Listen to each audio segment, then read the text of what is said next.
Salut à tous, je suis ravi de vous retrouver aujourd'hui pour un tout nouveau tour de cartes. Et le tour que j'ai décidé de vous présenter aujourd'hui se fait évidemment avec un jeu de cartes. On ne perd pas les bonnes habitudes. Comme vous pouvez le voir, le jeu de cartes, il est évidemment normal. Les cartes sont évidemment toutes mélangées. J'ai posé sur le jeu en fait 3 cartes. À savoir l'As, le 2 et le 3 de cœur, que je vais poser juste là, d'accord.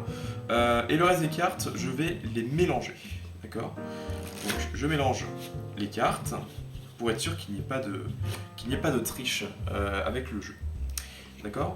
Donc je vais poser les cartes d'une certaine manière. Je vais poser l'As de cœur juste là, le 2 de cœur ici et le 3 de cœur là, voilà, les 3 cartes. Et je vais poser un certain nombre de cartes sur chacune des cartes juste là, voilà. On va couper ici par exemple et juste là, voilà. Donc on a un certain nombre de cartes sur chacune des cartes à cœur et nous allons perdre ces cartes dans les paquets, d'accord.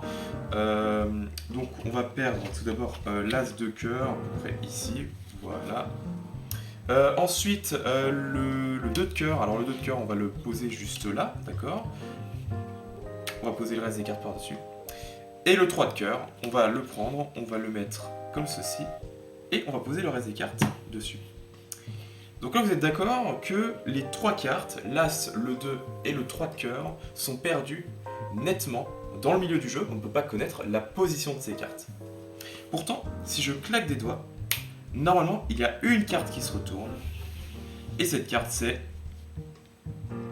le 7 de trèfle. Alors, ce n'est pas votre carte, ce n'est pas une des cartes que nous avons sélectionnées. Non, non.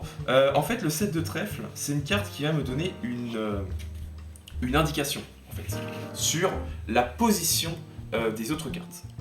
Donc le 7 de trèfle, je vais le poser juste là, et en fait, je vais compter 7 cartes. D'accord. Donc 7, 1, 2, 3, 4, 5, 6, et la 7ème carte, comme par magie, c'est l'As de cœur, la première carte choisie. C'est plutôt pas mal. Alors on a trouvé l'As. Maintenant ce qu'il faudrait, c'est que nous trouvions le 2 de cœur.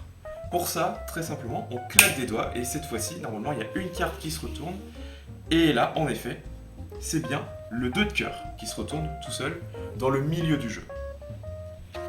Le 2 de cœur. C'est parfait. Pour le 3 de cœur, c'est un petit peu différent.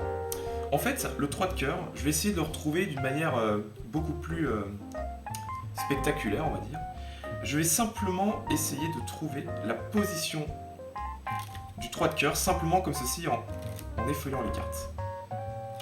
Et là, je peux vous dire que le 3 de cœur, juste en effeuillant très rapidement le jeu, je peux vous dire que le 3 de cœur, il est en 11e position. Donc je vais couper les cartes comme ceci. Et si on regarde bien, 11e position, comment on va dire, 1, 2, 3, 4, 5, 6, 7, 8, 9 et 10. Donc ici on a la 11e carte. Et comme par magie, évidemment, il s'agit du 3 de cœur, la dernière carte que nous avions sélectionnée au préalable. Et bien évidemment, vous pouvez regarder tout le jeu. Il n'y a pas d'autres As, 2, 3 de cœur. Il n'y a qu'une seule carte à chaque fois. Donc j'espère que ce petit tour de magie vous a plu. Si jamais ça vous plaît, n'oubliez pas, vous pouvez liker, commenter, partager et vous abonner. Et puis je vous dis à très vite pour un futur tour de magie.